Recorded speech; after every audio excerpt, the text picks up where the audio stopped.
This podcast is not a substitute for a relationship with a mental health professional.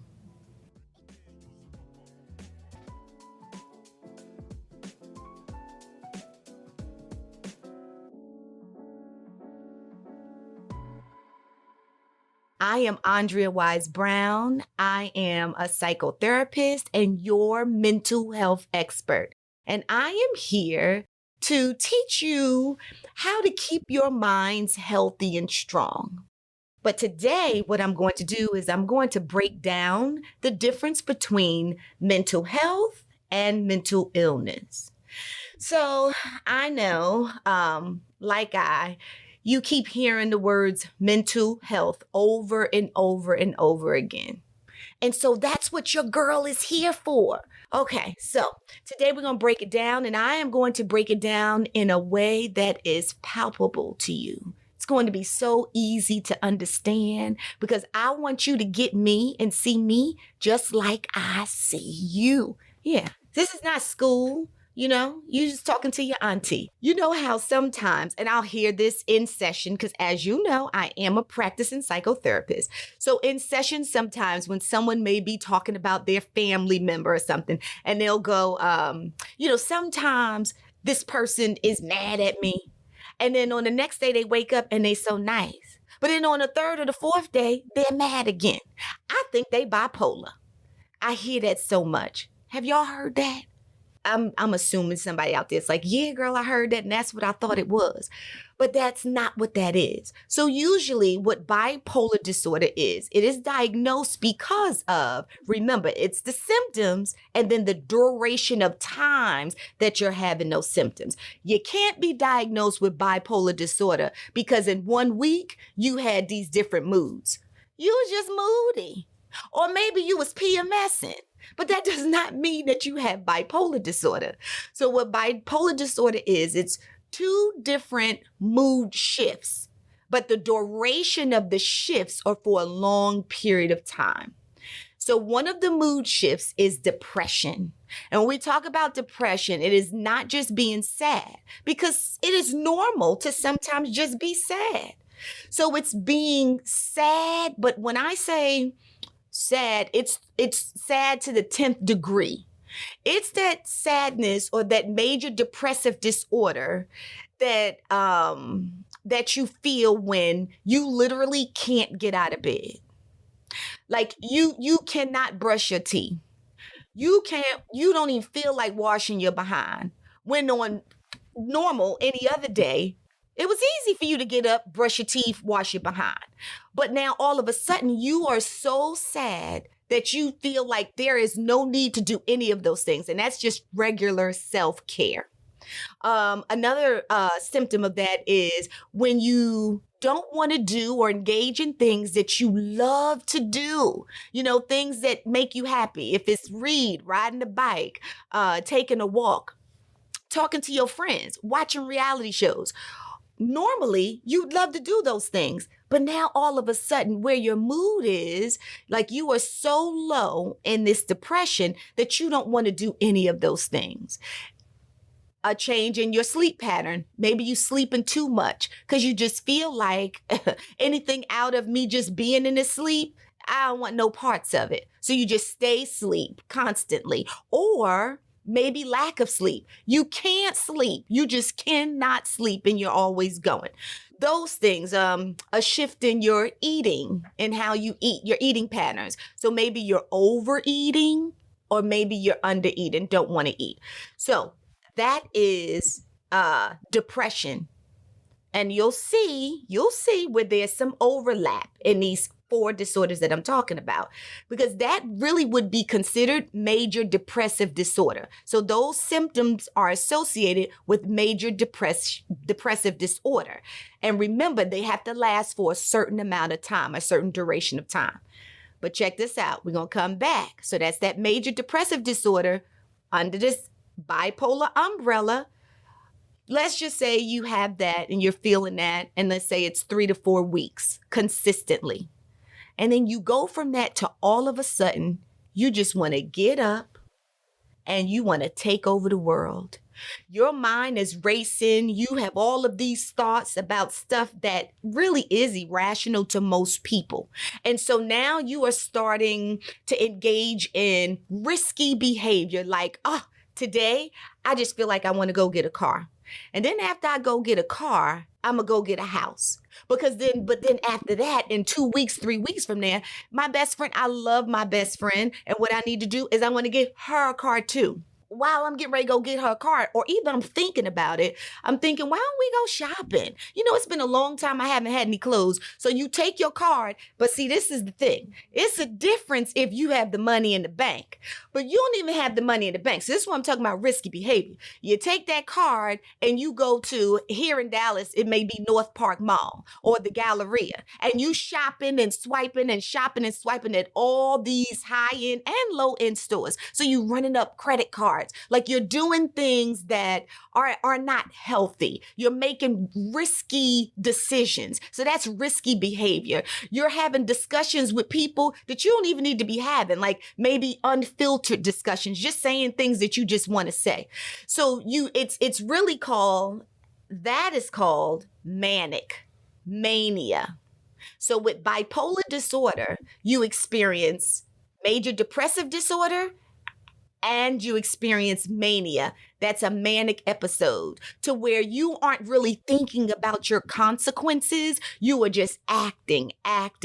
But this is the thing. There's a euphoric feeling that comes over you. You just on this high. I don't know if you guys have, this is an old movie. If you've ever seen this movie, it's actually called Mr. Jones. And Richard Gere, the actor Richard Gere, plays this guy who has bipolar disorder in this movie. And when he was having a manic episode one day, he goes to like a construction site and he tells the people there, and this was just because on this day he just felt like he wanted to fly. And so he goes onto the construction site and he tells, I guess, the foreman, that he was just hired to come just because it was funny and this was something that he wanted to do. And then he says that, oh yeah, that's my name. He writes his name down as if he's just coming into the job for the day. He gets a construction hat and he decides he wants to fly today. So then he kind of gets on this, I guess, beam, gets up to the top of this building that they are actually creating, but it's not finished yet. Extremely dangerous, risky behavior. Gets up to the top, gets off of the beam that took him up and puts his hands out and starts to kind of walk on the beam at the very top as if he is walking a tightrope. And he's feeling so good. He's not even understanding the risk of him being up there. So he was in the middle of a manic episode. That is something I think it's worth your time to just, if you want to have a better understanding of what I'm talking about, so we not just calling our family members who get on our nerves bipolar. If you want to get a better understanding of what this looks like, you can check that movie out. The actor's name is Richard Gere, and the name of that movie was Mr. Jones. It's really old, but it's really good. So anywho, engaging in extremely risky behavior without even knowing the risk. Another thing is, all of a sudden, when I say risk, I'm talking about all kinds of risky behavior. So you may be thinking just about that type of thing because that was like danger, a harmly danger that he could have, body. However, also like hypersexual behavior. So this is hypersexual behavior that's not safe. So unsafe sex. So you just decide that, I'm going out tonight and I just want to have sex. So of course, that can be risky if you aren't taking care of yourself by making sure that the sex is safe. So you're just having sex with random people today, then this afternoon, then tomorrow afternoon, then the weekend. Do you understand what I'm saying? So you're not taking care of yourself. You're not thinking about the risk. So anywho, that's an example of someone being in a manic episode right after having major depressive disorder. You feel me? And remember, not just a regular low mood, but I'm just feeling so low that I can't function. that I'm also maybe feeling helpless and hopeless. Okay, so there we go. So now that is bipolar disorder. You'd have to have both of those extremes in mood, and they would have to be for a certain duration of time for you to be diagnosed with bipolar disorder. So the next one we'll go on to is schizophrenia. Schizophrenia is simply a disorder where people experience having hallucinations and delusions. So hallucinations and delusions. Hallucinations are hearing and seeing things that no one else is seeing. And delusions are believing things that no one else believes. Okay. And a lot of the common things that we'll see is maybe someone who's diagnosed with schizophrenia, they may believe that when they were watching TV on said day, that whoever was on that television, it was specifically talking to them. Specifically, like they believe it. No one could talk them out of it. Like, I know they're talking to me. And a lot of times, people who are diagnosed with schizophrenia, they kind of have this God complex, like a connection to God. So they kind of feel like God is talking to, this is really common, like God is talking to them specifically through the television. You know, they have a very grandiose way of thinking, that they are very closely connected to God. It's very common in schizophrenia. And hearing things that other people don't hear. Like, somebody's talking to me all the time. Somebody's talking to me all the time, telling me to do things that I need to be doing, but nobody else hears them, or believing things that nobody else believes. Oh, I said that already. I'm sorry. But seeing things. So I want to go back to, because believing things that no one else believes would be delusions, right? But hearing and seeing things. So seeing things that no one else can see, as if, you know, I see Pope Francis right in front of me. I know Pope Francis is right there in front of me. And I'll tell you where you may experience someone experiencing these symptoms is when you may see some people on the street, and they may be homeless, and they're walking up and down, and you see them talking to someone, and they're talking, and they're seriously talking, and you walking by like, who are they talking to? Well, they're really talking to someone who they actually see. They believe that they see is standing right in front of them. Got me? So those would be hallucinations. And if someone is experiencing those symptoms, hallucinations, then or delusions, then they would most likely be diagnosed with schizophrenia. And it depends on for how long. And there's certain ways and reasons for actually having hallucinations and delusions, because they also can be tied to drug overdoses, which is different than schizophrenia, but we ain't going that deep today. We'll talk about it on another show if y'all want me to. So you're just going to write in, and I'll let you know how actually to communicate to me, to write in, to let me know what you want to learn about or what you want us to talk about as a family.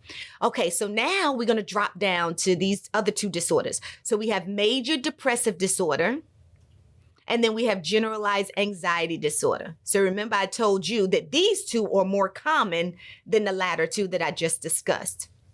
Major depressive disorder. I kind of talked to y'all about that within the bipolar disorder.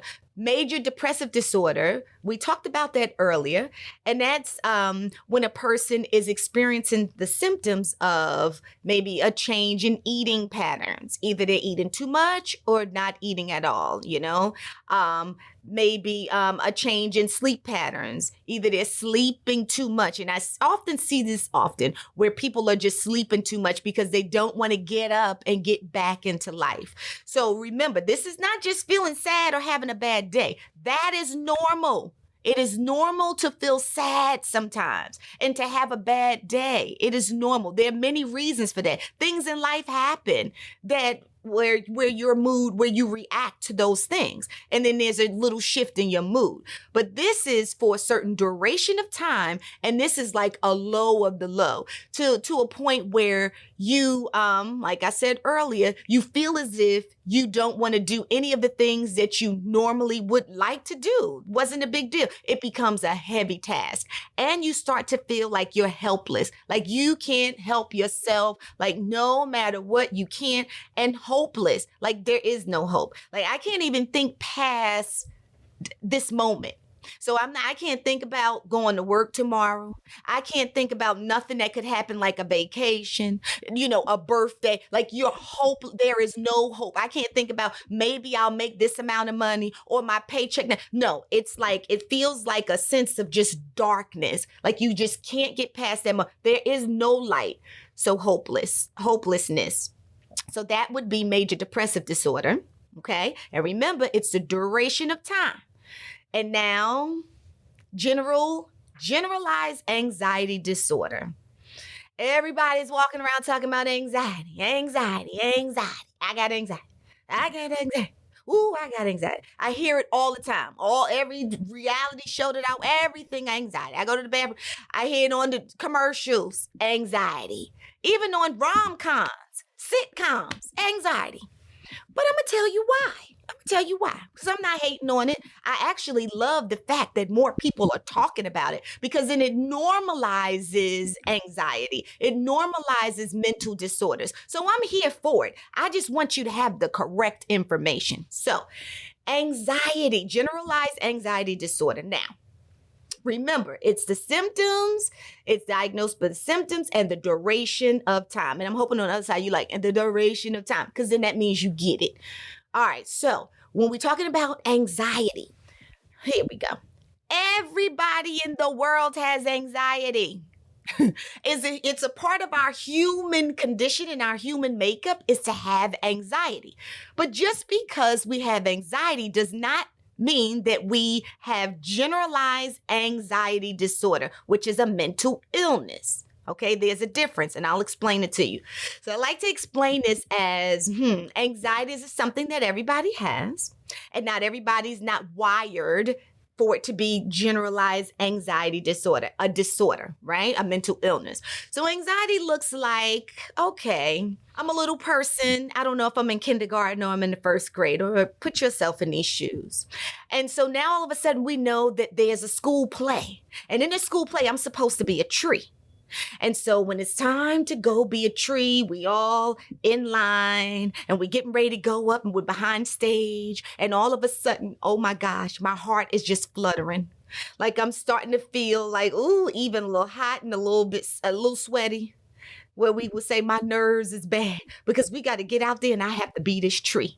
And all I'm imagining is all those people who are sitting out in the audience. And at that time, it could be my mom, somebody, my friend's mom, grandmother, father. So it's a whole bunch of people just sitting out in the audience and they're watching. And I'm like, oh my gosh, I don't want to go out here. I got to be this tree. Whew, Lord, oh, what's going to happen? And so then all of a sudden I go out and it's me and it's all my classmates.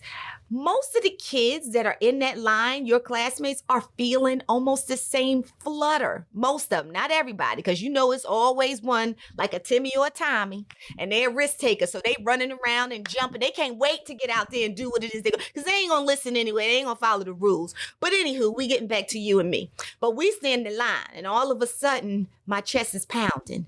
Shh, that's anxiety. So then I get out on stage and we all in position and I see my teacher and I'm looking around and she see me, and then I look out in the audience and I see my mama, I see such and such auntie and father, and I get out there and I get this feeling. But then as I stand there and the music is on and I stand there and get ready to be the tree, I start to notice, oh shoot, they smiling and they're taking pictures. All of my irrational fear go away. I'm not going to fall through the floor if I stand here and become a tree. Oh, no one out there is going to laugh at me or frown at me if I stand here and be a tree. And then in that moment, my anxiety goes away. And then I stand up and I'm the best tree, honey, that there ever was.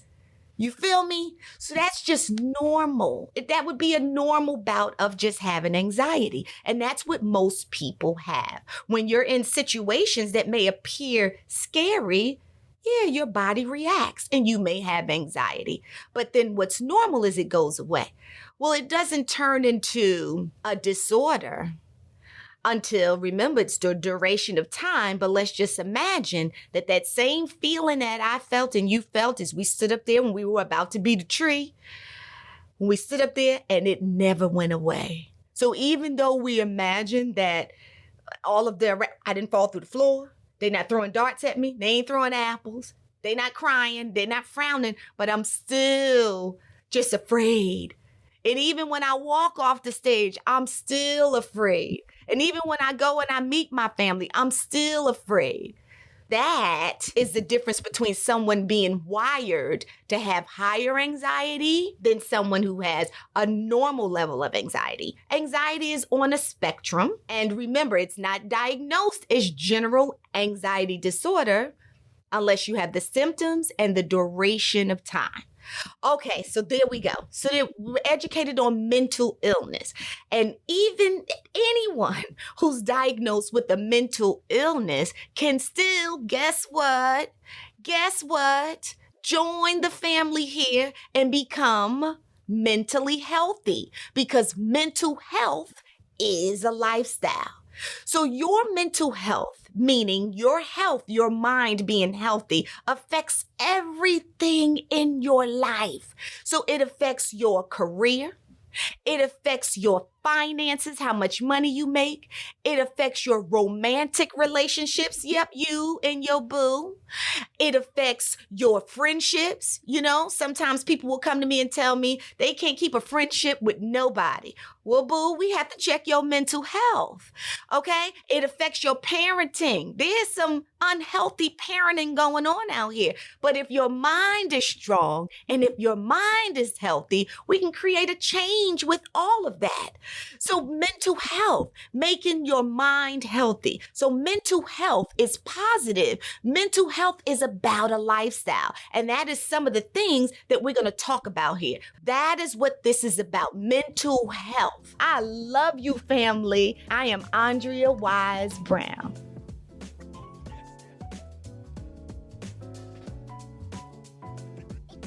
Thank you for listening to the Mental Health is a Lifestyle podcast. This podcast is hosted by Andrea Wise-Brown and produced by Tierra Burns.